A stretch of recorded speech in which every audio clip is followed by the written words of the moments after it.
Two landscape painters stood looking at one landscape, which was also a seascape, and both were curiously impressed by it, though their impressions were not exactly the same. To one of them, who was a rising artist from London, it was new as well as strange. To the other, who was a local artist, but with something more than a local celebrity, it was better known, but perhaps all the more strange for what he knew of it. In terms of tone and form, as these men saw it, it was a stretch of sands against a stretch of sunset, the whole scene lying in strips of sombre colour, dead green and bronze and brown, and a drab that was not merely dull, but in that gloaming, in some ways more mysterious than gold. All that broke these level lines was a long building, which ran out from the fields into the sands of the sea, so that its fringe of dreary weeds and rushes seemed almost to meet the seaweed. But its most singular feature was that the upper part of it had the ragged outlines of a ruin, pierced by so many wide windows and large rents as to be a mere dark skeleton against the dying light, while the lower bulk of the building had hardly any windows at all, most of them being blind and bricked up, and their outlines only faintly traceable in the twilight. But one window, at least, was still a window, and it seemed strangest of all that it showed a light. "Who on earth can live in that old shell?" exclaimed the Londoner, who was a big, Bohemian-looking man, young, but with a shaggy red beard that made him look older. Chelsea knew him familiarly as Harry Payne. "Ghosts, you might suppose," replied his friend, Martin Wood. "Well, the people who live there really are rather like ghosts." It was perhaps rather a paradox that the London artist seemed almost bucolic in his boisterous freshness and wonder, while the local artist seemed a more shrewd and experienced person, regarding him with mature and amiable amusement. Indeed, the latter was altogether a quieter and more conventional figure, wearing darker clothes, and with his square and stolid face clean shaven. "It is only a sign of the times, of course," he went on, "or of the passing of old times, and old families with them. The last of the great Darnaways live in that house, and not many of the new poor are as poor as they. They can't even afford to make their own top story habitable, but have to live in the lower rooms of a ruin, like bats and owls.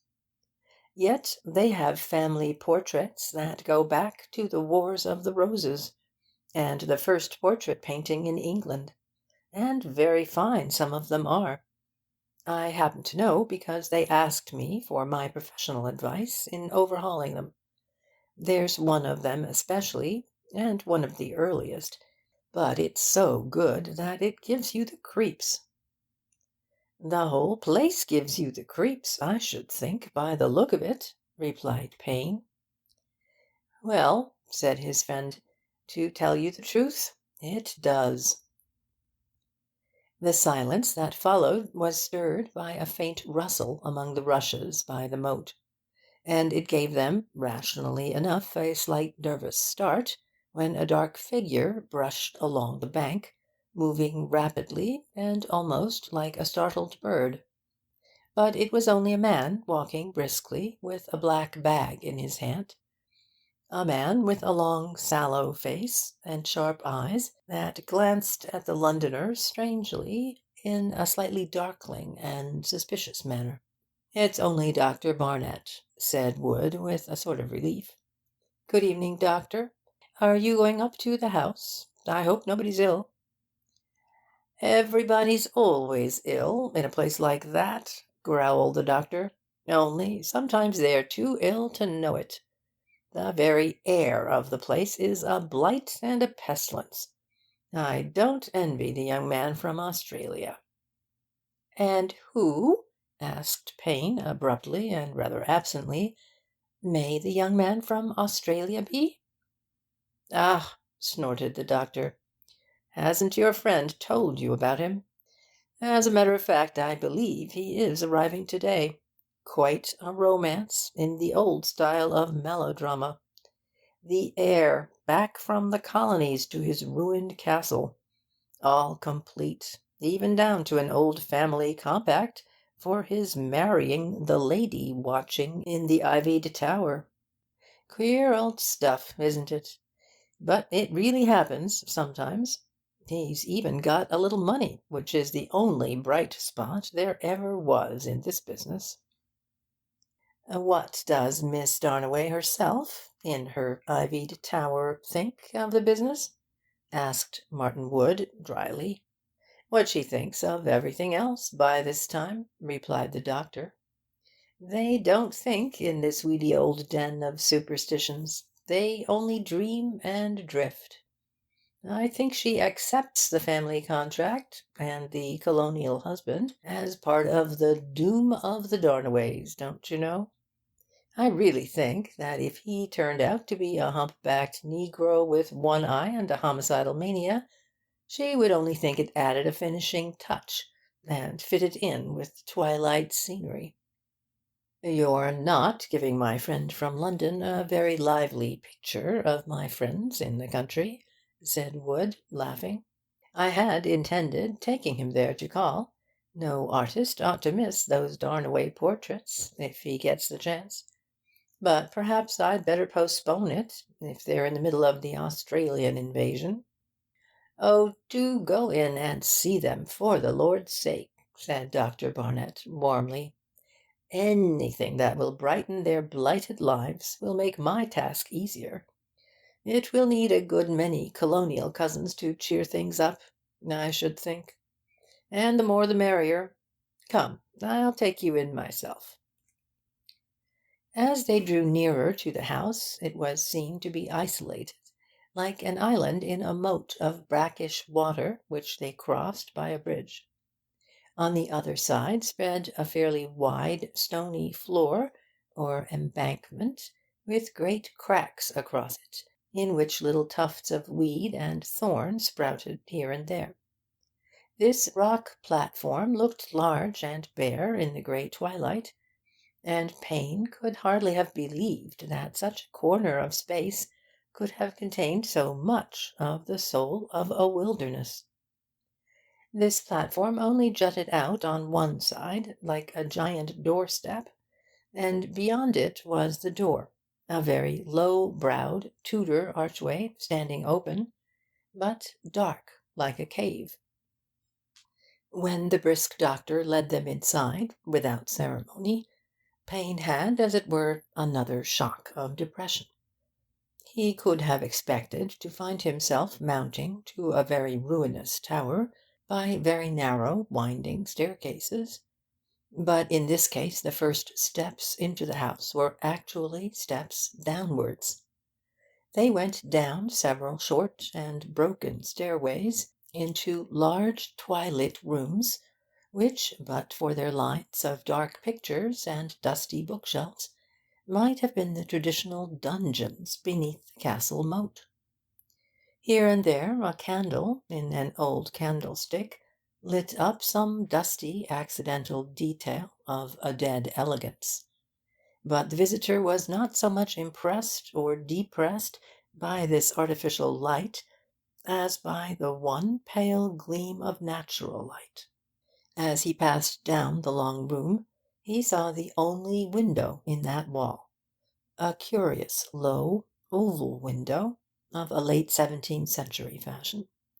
But the strange thing about it was that it did not look out directly on any space of sky, but only on a reflection of sky, a pale strip of daylight merely mirrored in the moat, under the hanging shadow of the bank. Payne had a memory of the Lady of Shalott, who never saw the world outside except in a mirror. The lady of this shallot not only, in some sense, saw the world in a mirror, but even saw the world upside down.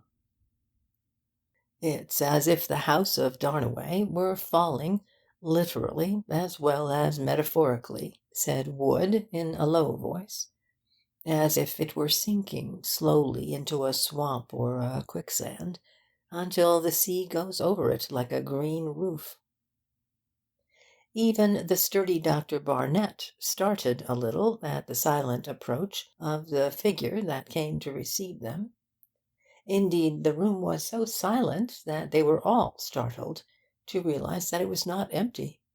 There were 3 people in it when they entered, 3 dim figures, motionless in the dim room, all 3 dressed in black and looking like dark shadows. As the foremost figure drew nearer the grey light from the window, he showed a face that looked almost as grey as its frame of hair. This was old Vine, the steward, long left in loco parentis since the death of that eccentric parent, the last Lord Darnaway. He would have been a handsome old man if he had had no teeth.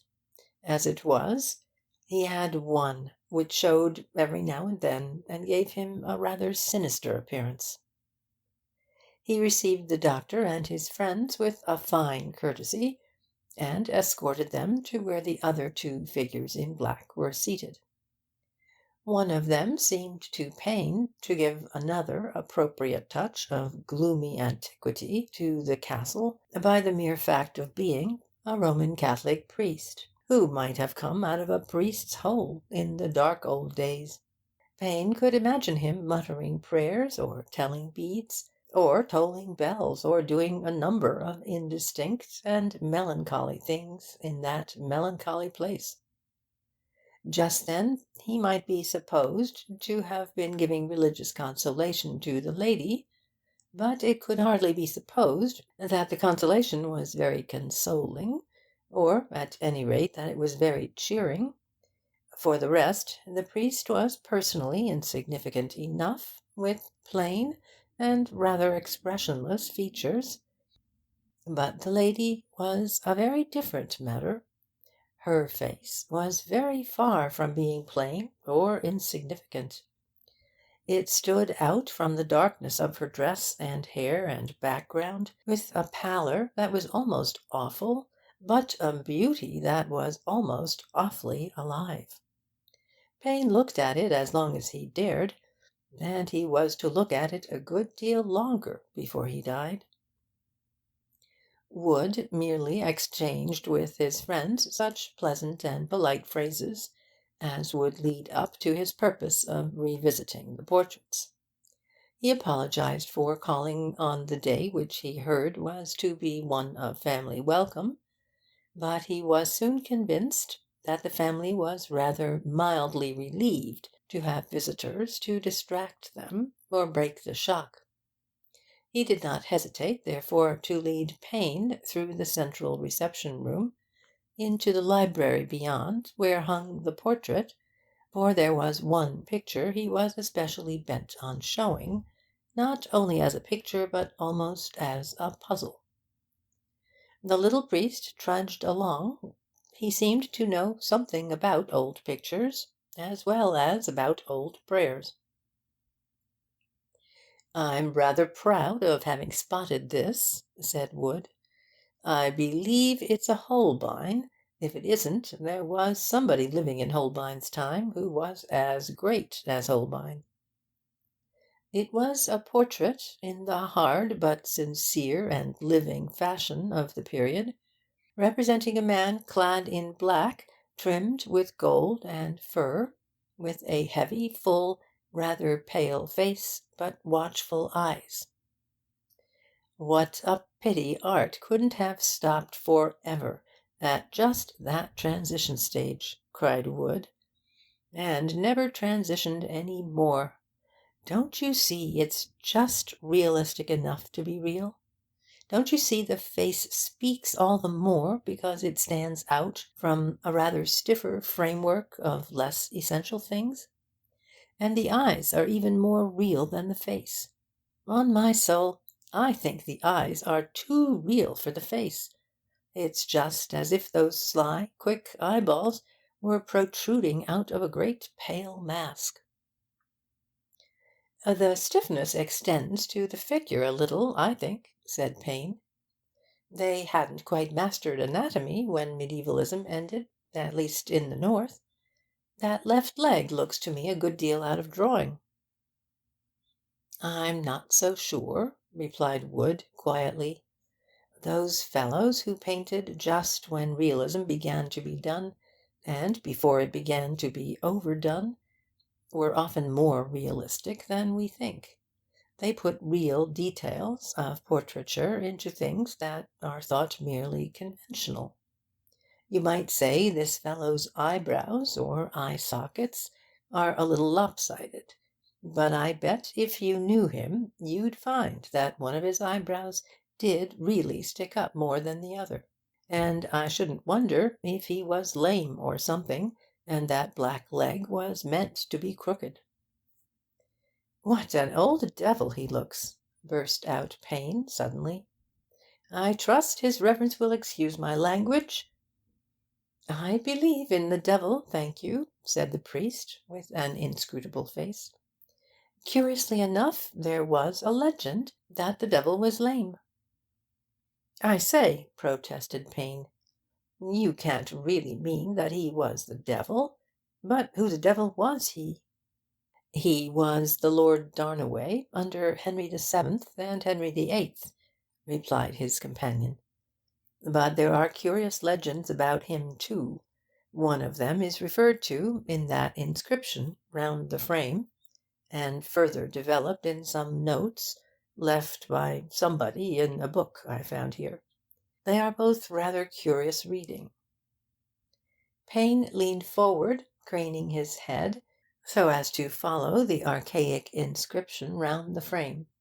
Leaving out the antiquated lettering and spelling, it seemed to be a sort of rhyme, running somewhat thus: In the seventh air I shall return.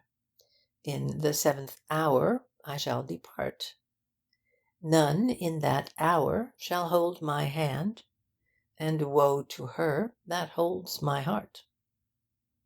It sounds creepy, somehow, said Payne.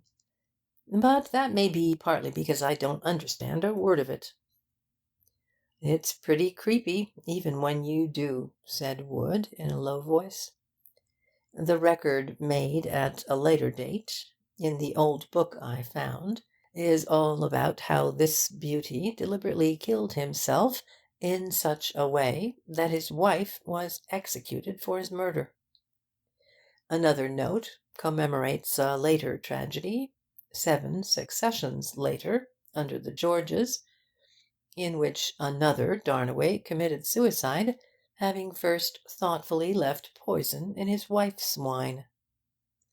It's said that both suicides took place at 7 in the evening. I suppose the inference is that he does really return with every seventh inheritor, and makes things unpleasant, as the rhyme suggests, for any lady unwise enough to marry him. On that argument, replied Payne, it would be a trifle uncomfortable for the next seventh gentleman. Wood's voice was lower still, as he said, The new heir will be the seventh. Harry Payne suddenly heaved up his great chest and shoulders like a man flinging off a burden. What crazy stuff are we talking? He cried. We're all educated men in an enlightened age, I suppose. Before I came into this damned dank atmosphere, I'd never have believed I should be talking of such things, except to laugh at them. You are right, said Wood. If you lived long enough in this underground palace, you'd begin to feel differently about things. I've begun to feel very curiously about that picture, having had so much to do with handling and hanging it. It sometimes seems to me that the painted face is more alive than the dead faces of the people living here, that it is a sort of talisman or magnet, that it commands the elements and draws out the destinies of men and things.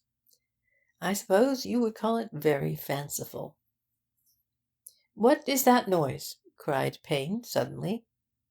They all listened, and there seemed to be no noise except the dull boom of the distant sea.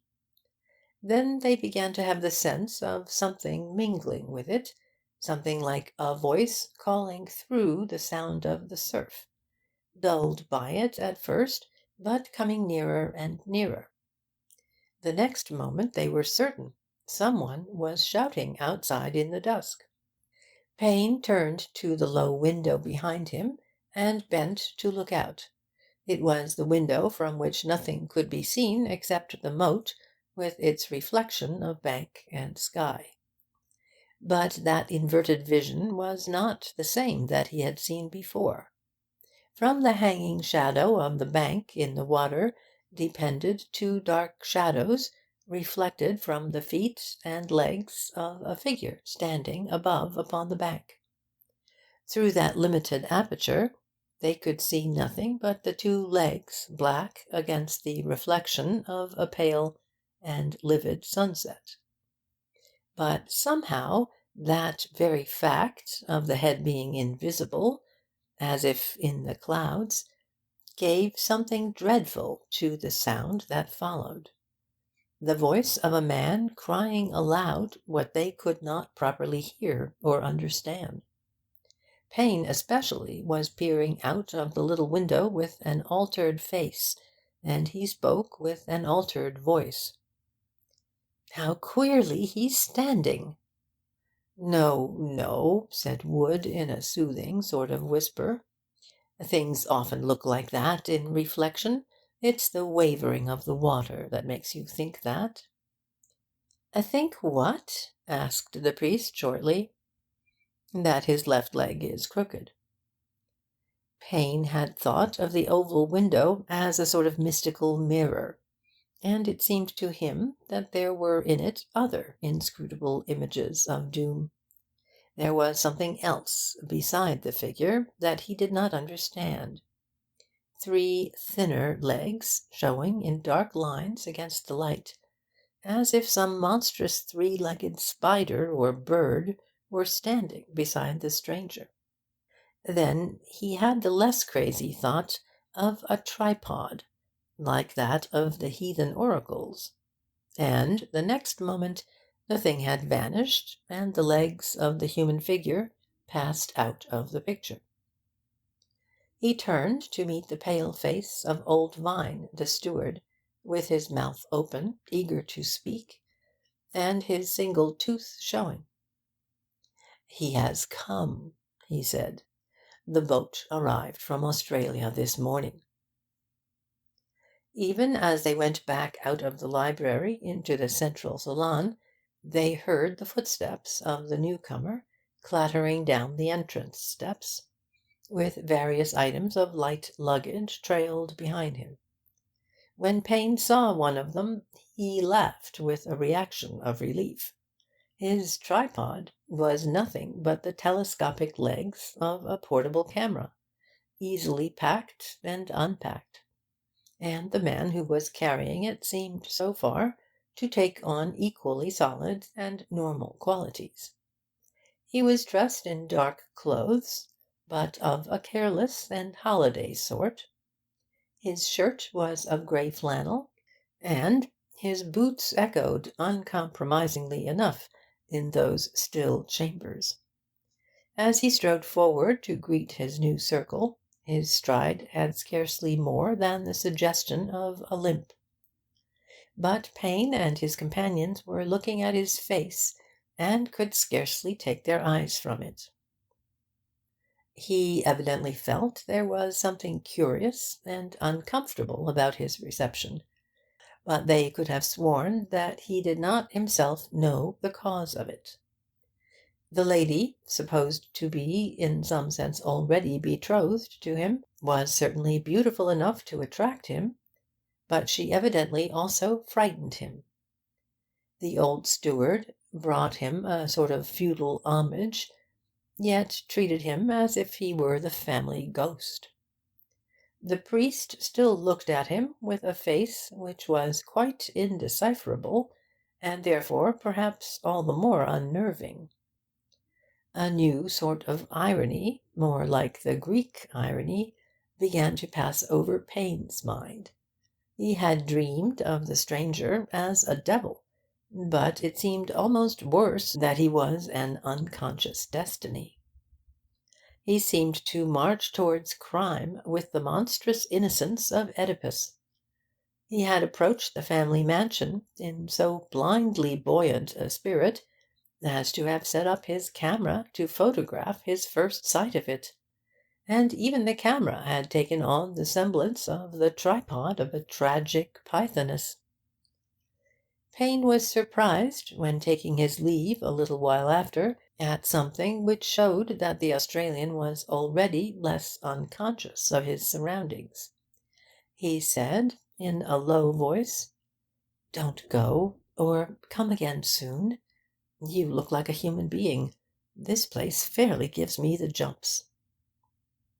When Payne emerged out of those almost subterranean halls, and came into the night air and the smell of the sea, he felt as if he had come out of that underworld of dreams in which events jumble on top of each other in a way at once unrestful and unreal. The arrival of the strange relative had been somehow unsatisfying and, as it were, unconvincing. The doubling of the same face in the old portrait and the new arrival troubled him like a two-headed monster. And yet it was not altogether a nightmare, nor was it that face, perhaps, that he saw most vividly.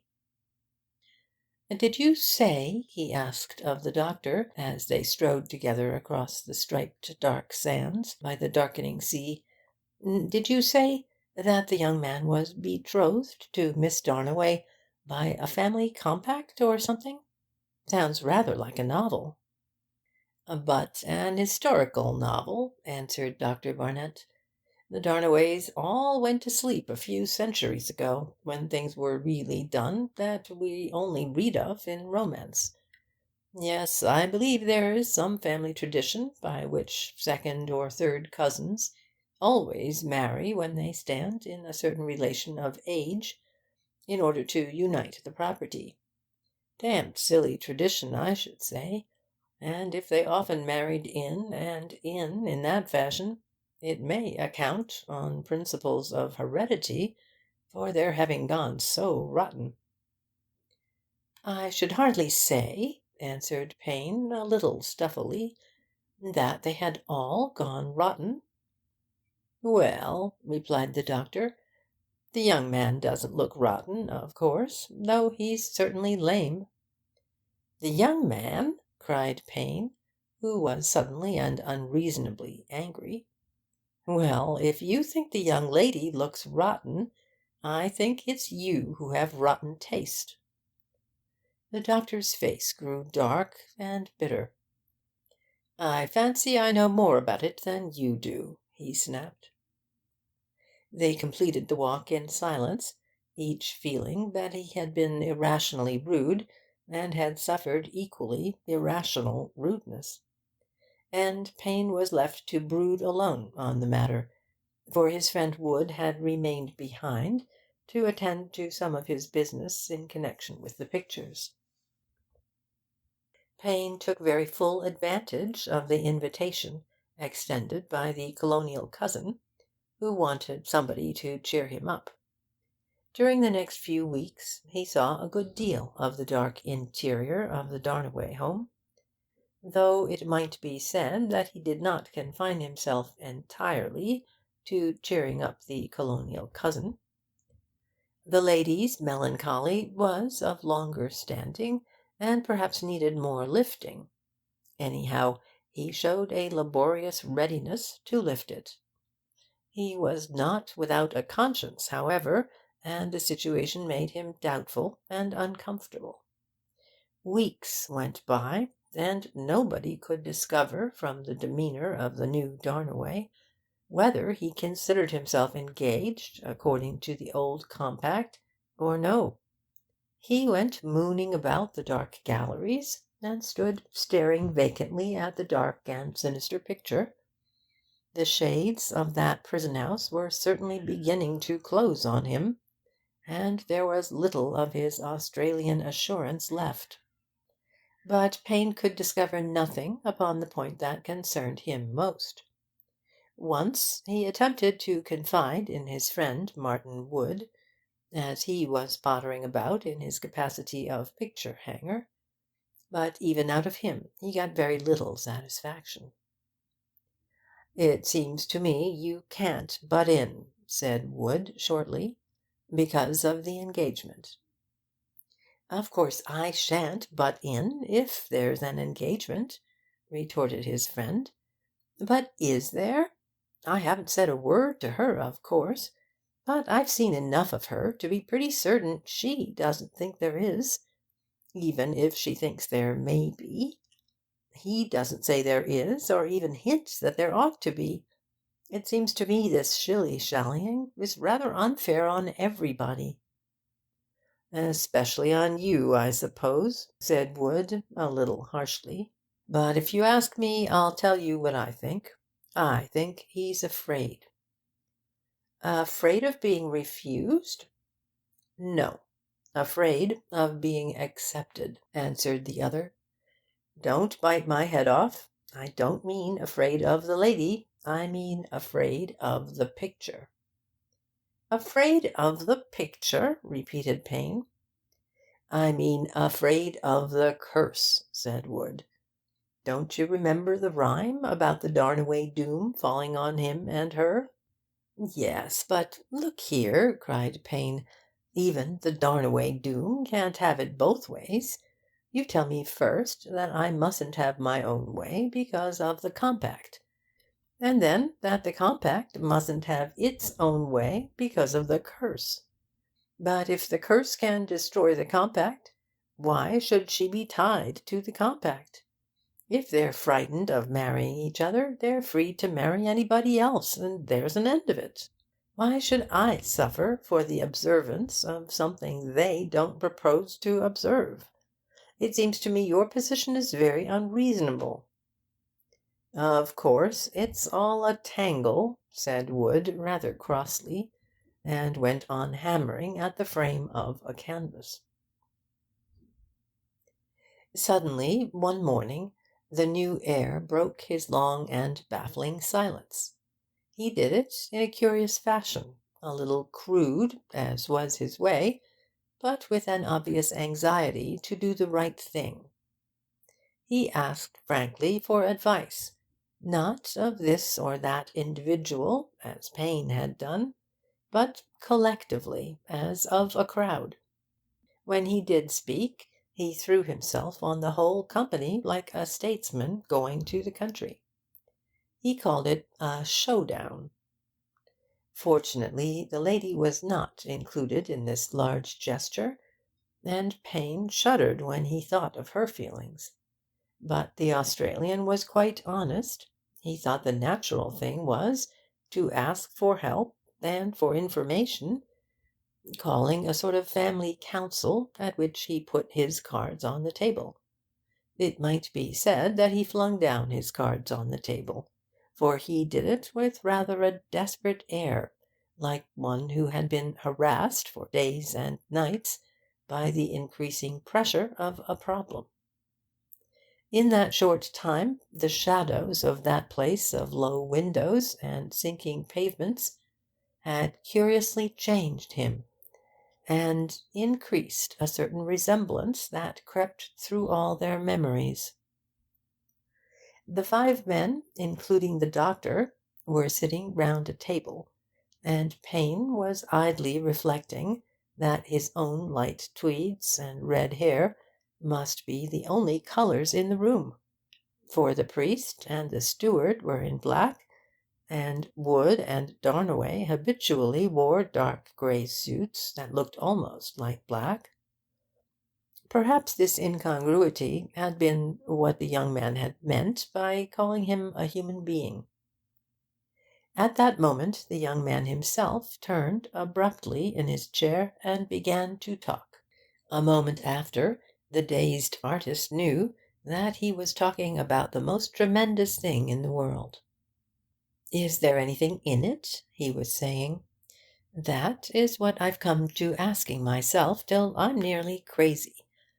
I'd never have believed I should come to thinking of such things, but I think of the portrait, and the rhyme, and the coincidences, or whatever you call them, and I go cold. Is there anything in it? Is there any doom of the Darnaways, or only a damn queer accident? Have I got a right to marry, or shall I bring something big and black out of the sky that I know nothing about on myself and somebody else?" His rolling eye had roamed round the table and rested on the plain face of the priest, to whom he now seemed to be speaking. Payne's submerged practicality rose in protest against the problem of superstition being brought before that supremely superstitious tribunal. He was sitting next to Darnaway, and struck in before the priest could answer. "Well, the coincidences are curious, I admit," he said, rather forcing a note of cheerfulness.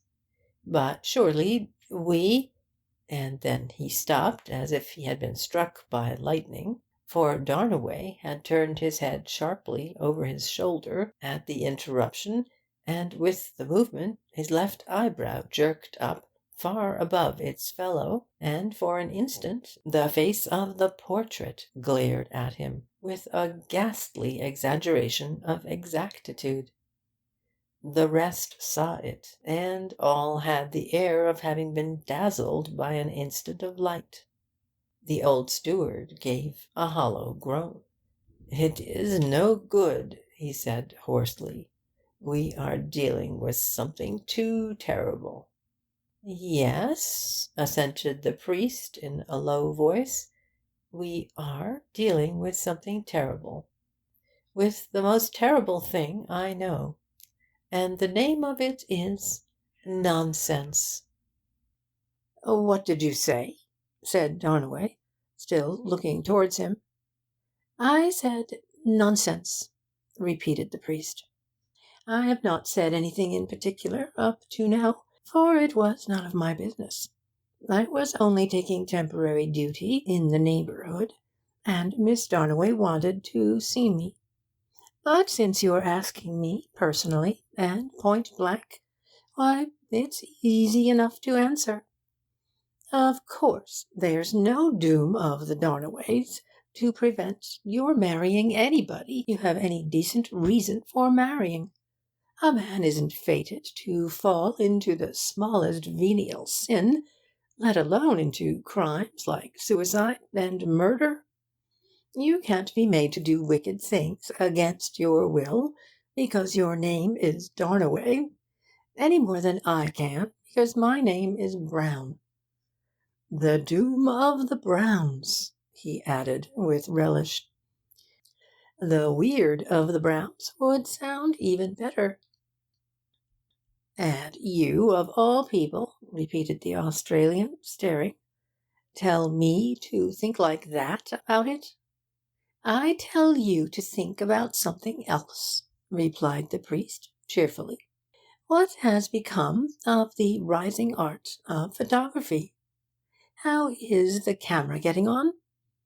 I know it's rather dark downstairs, but those hollow arches on the floor above could easily be turned into a first-rate photographic studio. A few workmen could fit it out with a glass roof in no time." "Really," protested Martin Wood, "I do think you should be the last man in the world to tinker about with those beautiful Gothic arches, which are about the best work your own religion has ever done in the world.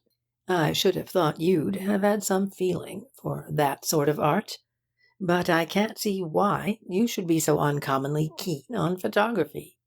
I'm uncommonly keen on daylight, answered Father Brown, especially in this dingy business. And photography has the virtue of depending on daylight. And if you don't know that I would grind all the Gothic arches in the world to powder to save the sanity of a single human soul, you don't know so much about my religion as you think you do. The young Australian had sprung to his feet like a man rejuvenated. "By George, that's the talk!" he cried, "though I never thought to hear it from that quarter. I'll tell you what, reverend sir, I'll do something that will show I haven't lost my courage after all." The old steward was still looking at him with quaking watchfulness, as if he felt something fey about the young man's defiance. "Oh," he cried, "what are you going to do now?" "I am going to photograph the portrait," replied Darnaway. Yet it was barely a week afterwards that the storm of the catastrophe seemed to stoop out of the sky, darkening that sun of sanity to which the priest had appealed in vain, and plunging the mansion once more in the darkness of the Darnaway doom. It had been easy enough to fit up the new studio, and, seen from inside, it looked very like any other studio, except for the fullness of the white light. A man coming from the gloomy rooms below had more than normally the sense of stepping into a more than modern brilliancy, as blank as the future. At the suggestion of Wood, who knew the castle well and had got over his first ascetic grumblings, a small room, remaining intact in the upper ruins, was easily turned into a dark room, into which Darnaway went, out of the white daylight, to grope by the crimson gleams of a red lamp. Wood said, laughing, that the red lamp had reconciled him to the vandalism, as that bloodshot darkness was as romantic as an alchemist's cave. Darnaway had risen at daybreak on the day that he meant to photograph the mysterious portrait, and had it carried up from the library by the single corkscrew staircase that connected the two floors. There he had set it up in the wide white daylight on a sort of easel, and planted his photographic tripod in front of it. He said he was anxious to send a reproduction of it to a great antiquary who had written on the antiquities of the house, but the others knew that this was an excuse covering much deeper things. It was, if not exactly a spiritual duel between Darnaway and the demoniac picture, at least a duel between Darnaway and his own doubts.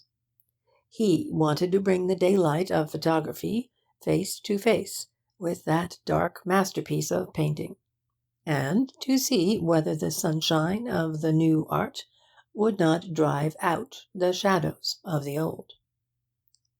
Perhaps this was why he preferred to do it by himself, even if some of the details seemed to take longer and involve more than normal delay.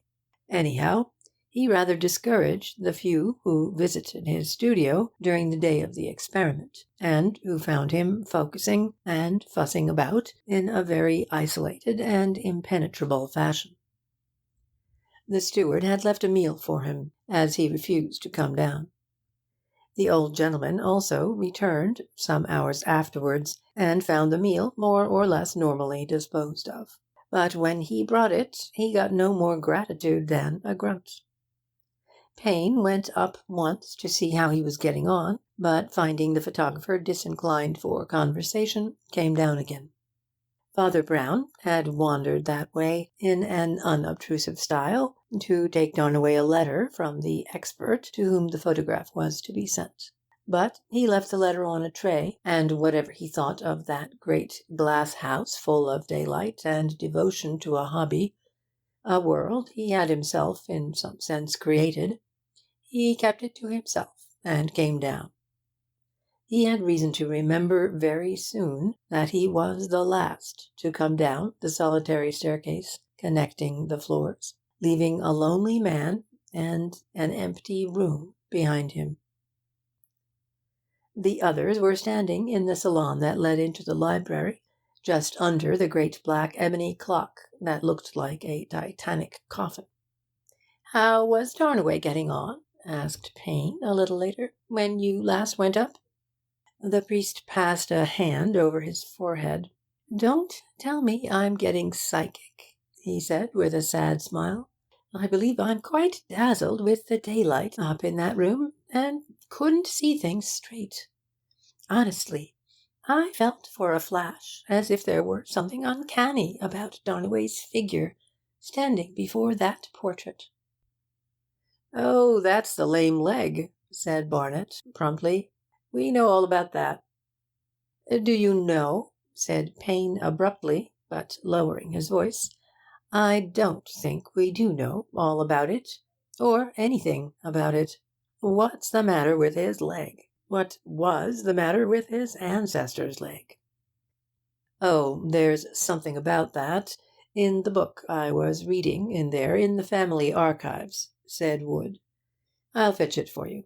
And he stepped into the library just beyond. "I think," said Father Brown quietly, "Mr. Payne must have some particular reason for asking that." "I may as well blurt it out once and for all," said Payne, but in a yet lower voice. "After all, there is a rational explanation. A man from anywhere might have made up to look like the portrait. What do we know about Darnaway? He's behaving rather oddly." The others were staring at him in a rather startled fashion, but the priest seemed to take it very calmly. "I don't think the old portrait's ever been photographed," he said. "That's why he wants to do it. I don't think there's anything odd about that." "Quite an ordinary state of things, in fact," said Wood, with a smile. He had just returned with the book in his hand, and even as he spoke there was a stir in the clockwork of the great dark clock behind him, and successive strokes thrilled through the room up to the number of 7. With the last stroke there came a crash from the floor above that shook the house like a thunderbolt, and Father Brown was already 2 steps up the winding staircase before the sound had ceased. "My God!" cried Payne involuntarily. "He's alone up there." "Yes," said Father Brown without turning, as he vanished up the stairway. "We shall find him alone." When the rest recovered from their first paralysis, and ran helter-skelter up the stone steps and found their way to the new studio, it was true, in that sense, that they found him alone. They found him lying in a wreck of his tall camera, with its long splintered legs standing out grotesquely at 3 different angles, and Darnaway had fallen on top of it, with one black crooked leg lying at a 4th angle along the floor. For the moment the dark heap looked as if he were entangled with some huge and horrible spider. Little more than a glance and a touch were needed to tell them that he was dead. Only the portrait stood untouched upon the easel, and one could fancy the smiling eyes shone. An hour afterwards, Father Brown, in helping to calm the confusion of the stricken household, came upon the old steward, muttering almost as mechanically as the clock had ticked and struck the terrible hour. Almost without hearing them, he knew what the muttered words must be. "In the 7th air I shall return. In the 7th hour I shall depart." As he was about to say something, the old man seemed suddenly to start awake and stiffen into anger. His mutterings changed to a fierce cry. "You!" he cried. "You and your daylight! Even you won't say now there is no doom for the Darnaways?" "My opinion about that is unchanged," said Father Brown mildly. Then, after a pause, he added, "I hope you will observe poor Darnaway's last wish, and see the photograph is sent off." "The photograph!" cried the doctor sharply. "What's the good of that? As a matter of fact, it's rather curious, but there isn't any photograph. It seems he never took it after all, after pottering about all day." Father Brown swung round sharply. "Then take it yourselves," he said. "Poor Dalloway was perfectly right. It's the most important thing that that photograph should be taken." As all the visitors, the doctor, the priest, and the two artists trailed away in a black and dismal procession across the brown and yellow sands, they were at first more or less silent, rather as if they had been stunned. And certainly there had been something like a crack of thunder in a clear sky about the fulfilment of that forgotten superstition at the very time when they had most forgotten it, when the doctor and the priest had both filled their minds with rationalism, as the photographer had filled his rooms with daylight. They might be as rationalistic as they liked, but in broad daylight the seventh heir had returned, and in broad daylight at the seventh hour he had perished. "I'm afraid everybody will always believe in the Darnaway superstition now," said Martin Wood. "I know one who won't," said the doctor sharply. "Why should I indulge in superstition because somebody else indulges in suicide?" "You think poor Mr. Darnaway committed suicide?" asked the priest. "I'm sure he committed suicide," replied the doctor. "It is possible," agreed the other. "He was quite alone up there, and he had a whole drug store of poisons in the dark room. Besides, it's just the sort of thing that Darnaways do. You don't think there's anything in the fulfilment of the family curse?" "Yes," said the doctor. "I believe in one family curse, and that is the family constitution. I told you it was heredity, and they are all half mad. If you stagnate and breed in and brood in your own swamp like that, you're bound to degenerate, whether you like it or not. The laws of heredity can't be dodged. The truths of science can't be denied. The minds of the Darnaways are falling to pieces, as their blighted old sticks and stones are falling to pieces, eaten away by the sea and the salt air. Suicide. Of course he committed suicide. I dare say all the rest will commit suicide. Perhaps the best thing they could do."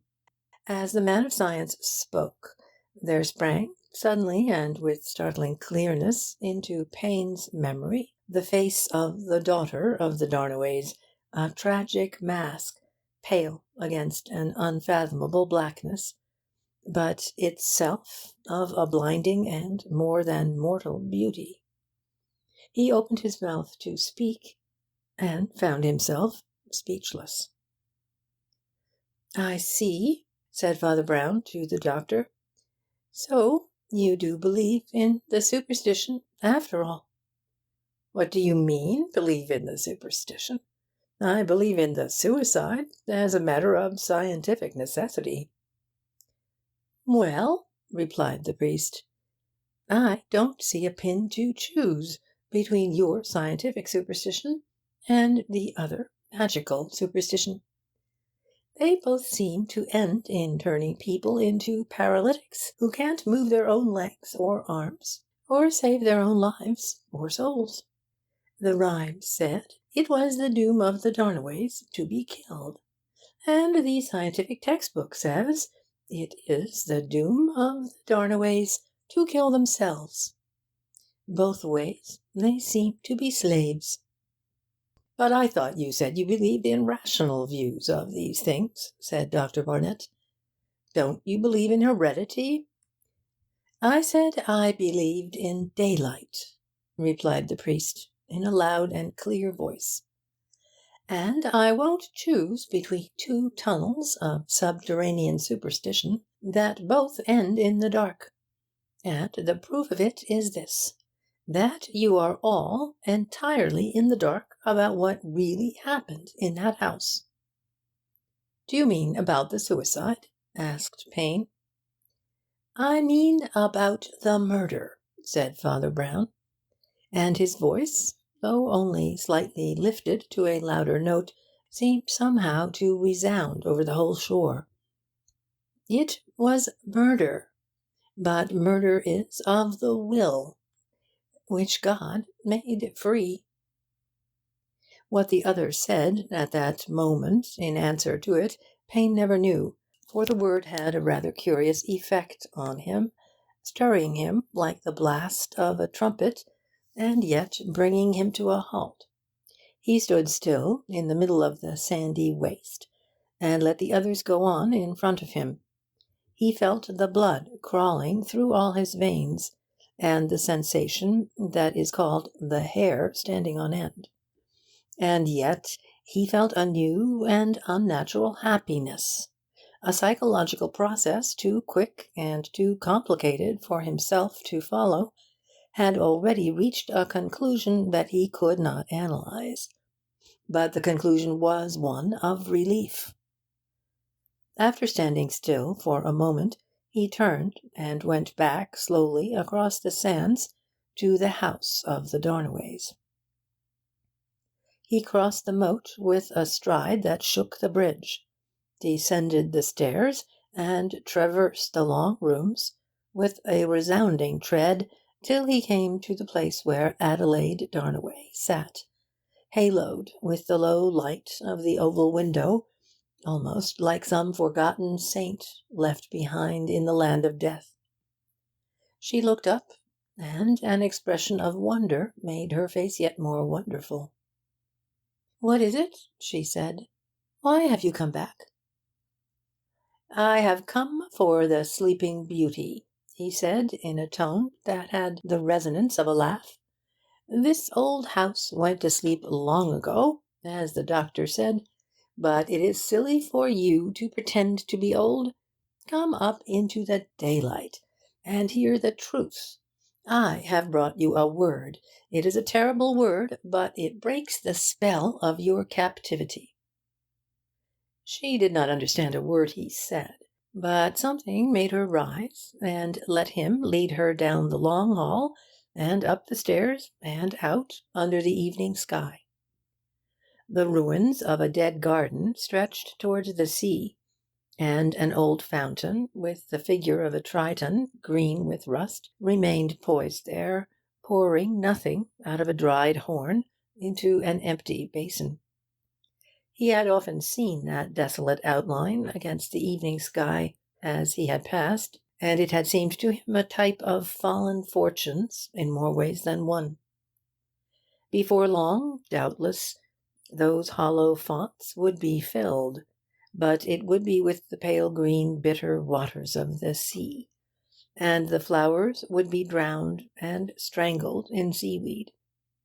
So, he had told himself, the daughter of the Darnaways might indeed be wedded, but she would be wedded to death, and a doom as deaf and ruthless as the sea. But now he laid a hand on the bronze Triton that was like the hand of a giant, and shook it as if he meant to hurl it over like an idol or an evil god of the garden. "What do you mean?" she asked steadily.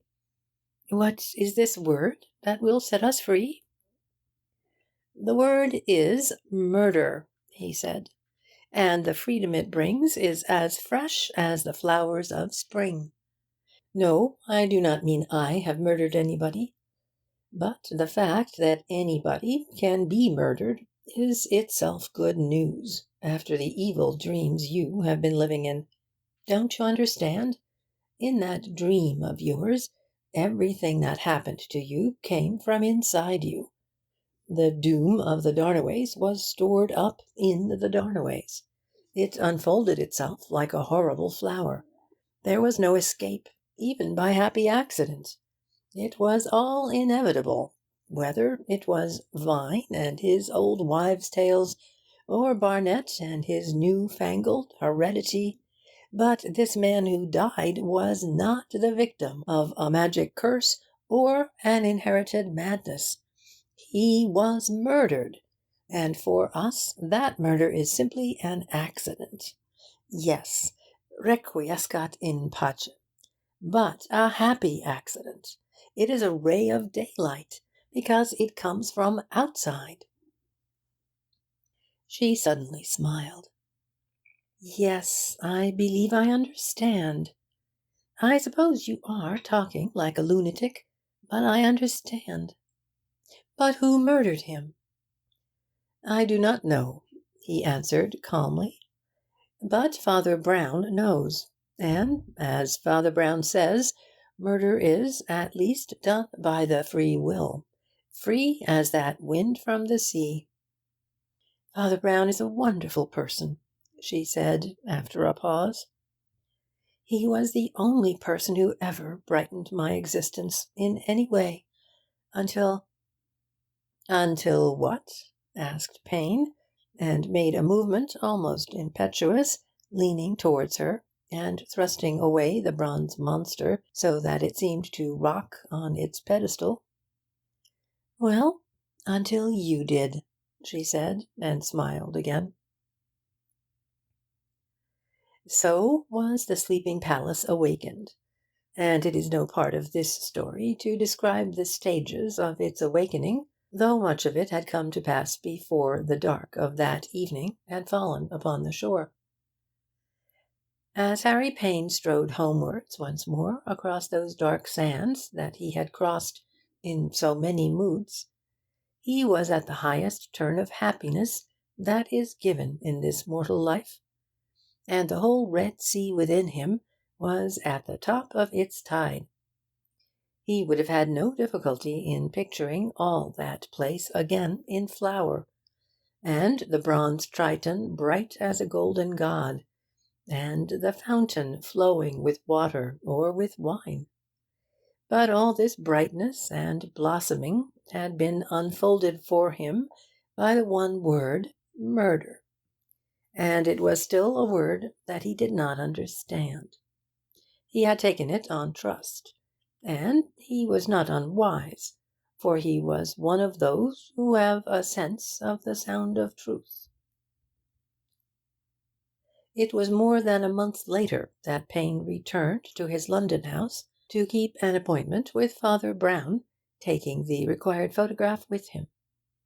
His personal romance had prospered as well as was fitting under the shadow of such a tragedy, and the shadow itself therefore lay rather more lightly on him. But it was hard to view it as anything but the shadow of a family fatality. In many ways he had been much occupied, and it was not until the Darnaway household had resumed its somewhat stern routine that the portrait had long been restored to its place in the library that he had managed to photograph it with a magnesium flare. Before sending it to the antiquary, as originally arranged, he brought it to the priest, who had so pressingly demanded it. "I can't understand your attitude about all this, Father Brown," he said. "You act as if you already solved the problem in some way of your own." The priest shook his head mournfully. "Not a bit of it," he answered. "I must be very stupid, but I'm quite stuck. Stuck about the most practical point of all. It's a queer business, so simple up to a point, and then— Let me have a look at that photograph, will you?" He held it close to his screwed, short-sighted eyes for a moment, and then said, "Have you got a magnifying glass?" Payne produced one, and the priest looked through it intently for some time, and then said, Look at the title of that book, at the edge of the bookshelf beside the frame. It's The History of Pope Joan. Now, I wonder. Yes, by George. And the one above is something or other about Iceland. Lord, what a queer way to find it out! What a dolt and donkey I was not to notice it when I was there! But what have you found out? Asked Payne impatiently. The last link, said Father Brown. And I'm not stuck any longer. Yes, I think I know now how that unhappy story went, from first to last.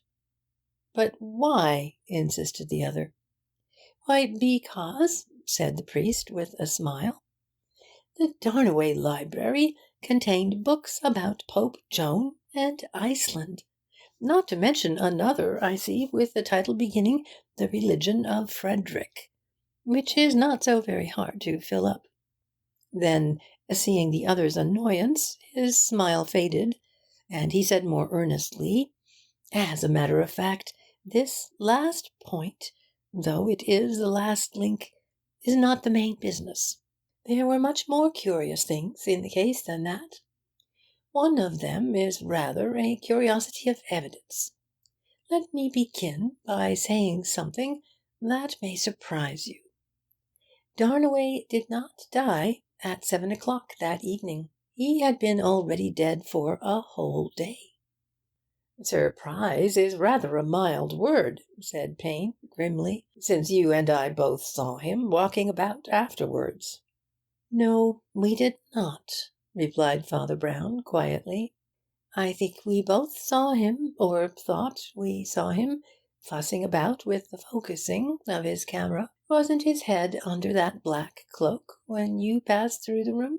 It was when I did, and that's why I felt there was something queer about the room and the figure. It wasn't that the leg was crooked, but rather that it wasn't crooked. It was dressed in the same sort of dark clothes. But if you see what you believe to be one man standing in the way that another man stands, you will think he's in a strange and strained attitude. Do you really mean, cried Payne, with something like a shudder, that it was some unknown man? It was the murderer, said Father Brown. He had already killed Darnaway at daybreak, and hid the corpse and himself in the dark room. An excellent hiding place, because nobody normally goes into it, or can see much if he does. But he let it fall out on the floor at 7 o'clock, of course, that the whole thing might be explained by the curse.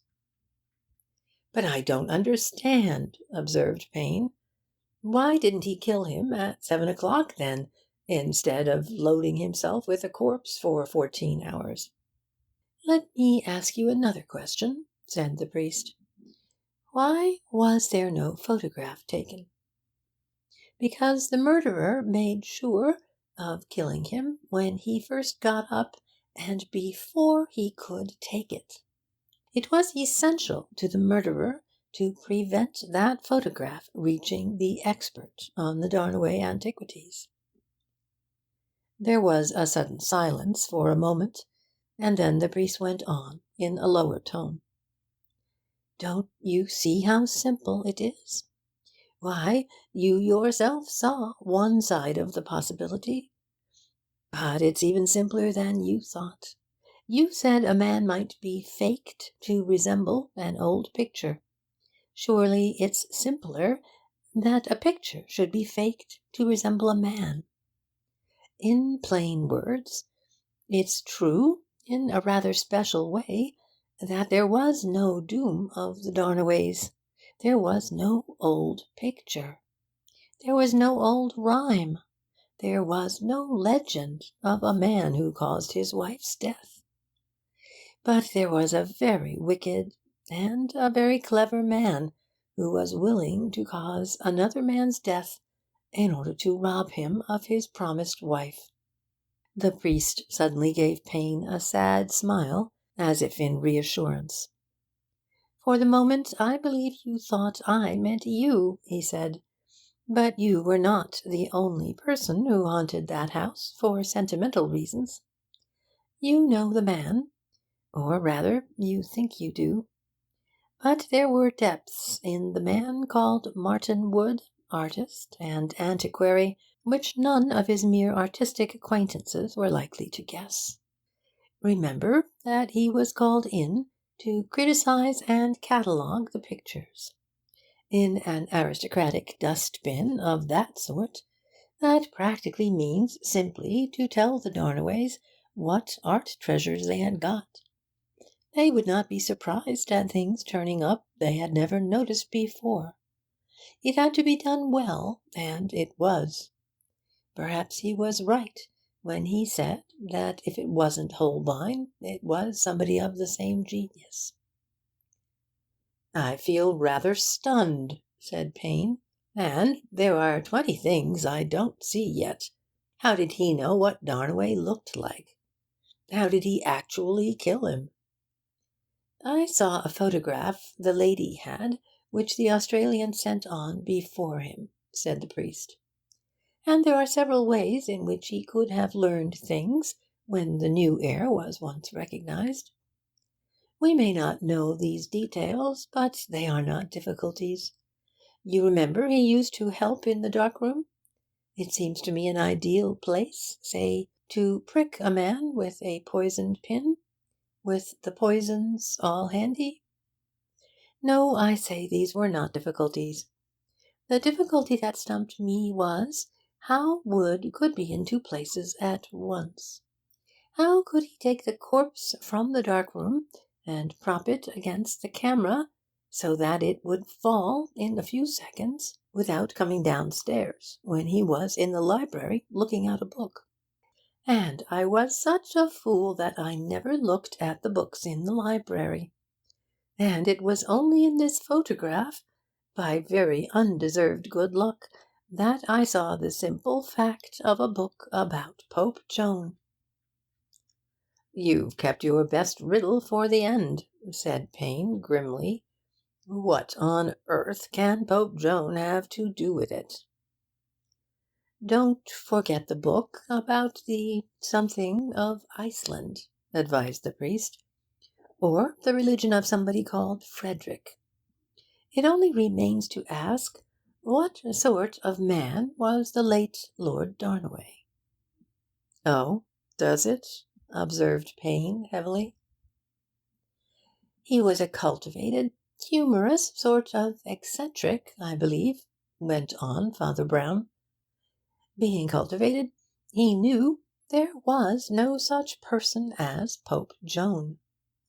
Being humorous, he was very likely to have thought of the title 'The Snakes of Iceland,' or something else that didn't exist. I venture to reconstruct the third title as 'The Religion of Frederick the Great,' which also doesn't exist. Now, doesn't it strike you that those would be just the titles to put on the backs of books that didn't exist? Or, in other words, on a bookcase that wasn't a bookcase?" "Ah," cried Payne, "I see what you mean now. There was some hidden staircase." "Up to the room Wood himself selected as a dark room," said the priest, nodding. "I'm sorry. It couldn't be helped. It's dreadfully banal and stupid, as stupid as I have been on this pretty banal case. But we were mixed up in a real musty old romance of decayed gentility and a fallen family mansion, and it was much too much to hope that we could have escaped a secret passage. It was a priest's hole, and I deserve to be put in it." End